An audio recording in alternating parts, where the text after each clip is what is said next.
حضرت علی نے فرمایا تھا حضرت فاطمہ کو دفن کرنے کے بعد لکل اجتماع من خلیلین فرقۃ وکل الذی قبل الممات قلیل. آج فاطمہ کو دفن کرنے کے بعد مجھ پر یہ بات کھل گئی ہے، کوئی کسی کا ساتھ نہیں دے سکتا، کوئی سدا سلامت نہیں رہ سکتے. ایسی حسین جوڑی بھی آج بکھر گئی. ایسا حسین جوڑا کوئی دنیا میں کہاں سے لائے گا؟ ایسا جمال کوئی کہاں سے لائے گا؟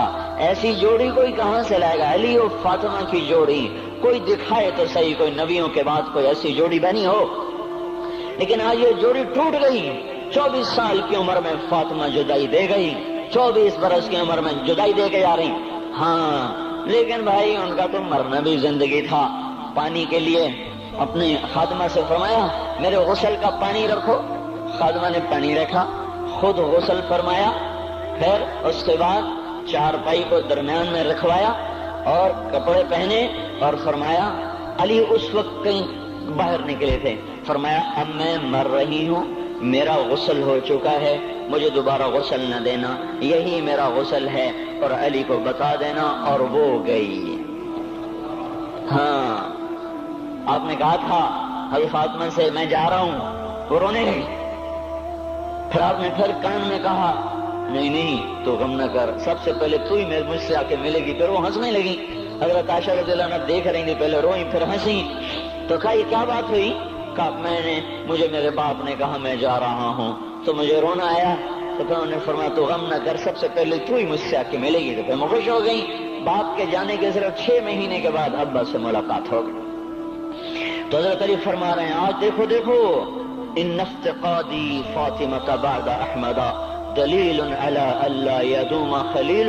آؤ آؤ دیکھو دیکھو میں نے انہی ہاتھوں سے محمد مصطفیٰ کو قبر میں اتارا تھا، آج انہی ہاتھوں سے میں نے فاطمہ کو اتار دیا. آج مجھ سے کہ دنیا کا دھوکہ کھل گیا ہے، مجھے پتہ چل گیا ہے کہ یہاں کوئی دوستی سلامت نہیں رہ سکتی، کوئی گھر آباد نہیں رہ سکتا. کل بیت وان طالت سلامتها یوم ستدرکها النکباء والحباب. او میرے بھائیو کوئی گھر کتنا آباد رہے، سلامت رہے، ایک دن آتا ہے کہ مکڑی کے جالوں کے سوا وہاں کچھ نہیں ہوتا، ہواؤں کی سنسناہٹ کے سوا وہاں کچھ نہیں ہوتا. اللہ کا واسطہ دیتا ہوں فیصلہ آباد سے دھوکہ نہ کھاؤ، اس کے بازاروں سے دھوکہ نہ کھاؤ، ہوش میں آؤ ہم غلط جا رہے ہیں. اور میرے بھائیو اگر مر کے اللہ کے پاس جانا ہے تو اس زندگی سے واپس آؤ، واپس آؤ. میں اللہ کا اس کے رسول کا واسطہ دیتا ہوں. اگر مر کے کہیں اور چلے جانا ہے، اگر مر کے اللہ کے پاس نہیں جانا یا اللہ کے رسول کا سامنا نہیں ہے، جو مرضی کرو. پھر ہم بھی چھوڑیں، اب ہمیں بھی کوئی سمجھاؤ. ہم کیوں بول بول کے گلے کی ایک ایک رگ میں درد اتار بیٹھے؟ گھر چھوڑ چھوڑ چھوڑ چھوڑ سارا وجود ہڈیوں میں درد اتر گیا ہے. تو کوئی ہمیں بھی راستہ بتاؤ کہ یہ راستہ ہے، اس پہ موج میلہ بھی ہوگا، اللہ بھی نہیں ملے گا. آؤ ہم سب پھر ہم بھی مل کر تمہارا ساتھ دیں. ہم کیوں ایسے کھاری اٹھائے ہوئے در در کی ٹھوکریں کھاتے پھر رہے ہیں میرے بھائیو؟ اور اگر ایسا کوئی راستہ نہیں ہے، وہ میں بتا رہا ہوں کوئی نہیں ہے، کوئی نہیں ہے، کوئی نہیں ہے. میرے پاس کوئی مضمون نہیں بیان کرنے کو. میں یہ نوجوانوں کو دیکھتا ہوں میرے بند ٹوٹ جاتے ہیں، میں دیوانہ ہو جاتا ہوں کہ میں ان کے کیسے دلوں میں اتر کر ان کے دلوں کی لگاموں کو اللہ کی طرف پھیر دوں اور اس کے رسول کی طرف پھیر دوں. یہ جب گانے بجانے میں ڈوبتے ہیں، جب یہ رقص گاہوں کو چلتے ہیں، جب یہ تاجر غلط تولتے ہیں اور جب یہ بینک سے قرضے لے کر لمبے لمبے نظام بناتے ہیں، پرائز بانڈ خرید کر دعائیں مانگتے ہیں اللہ میرا بانڈ نکل آئے. او میرا بھائی تجھے کیا ہو گیا؟ تو جوئے پر دعائیں کر رہا ہے کہ یا اللہ میرا بانڈ نکال دے. میں کیسے ہوش میں لاؤں؟ میں تو خود مدہوش ہو چکا ہوں. میں تو صدمے جیسے آدمی کو پاگل کر دیتے ہیں، دیوانہ کر دیتے ہیں. وہ دیوانگی کی کیفیت ہے کہ کوئی سنتا ہی نہیں، کوئی مانتا ہی نہیں. 4 دن کے تھوڑی دیر کے لیے ہائے ہائے کرتے ہیں، پھر وہی ڈگر، وہی راہیں، وہی غفلت، وہی صبحیں، وہی شامیں. کہاں سے کوئی آئے گا؟ کون سی آواز آئے گی؟ کوئی قیامت کے کڑکا کو سننا چاہتے ہو؟ کیا آسمان کے دھماکے سن کے توبہ کرنا چاہتے ہو؟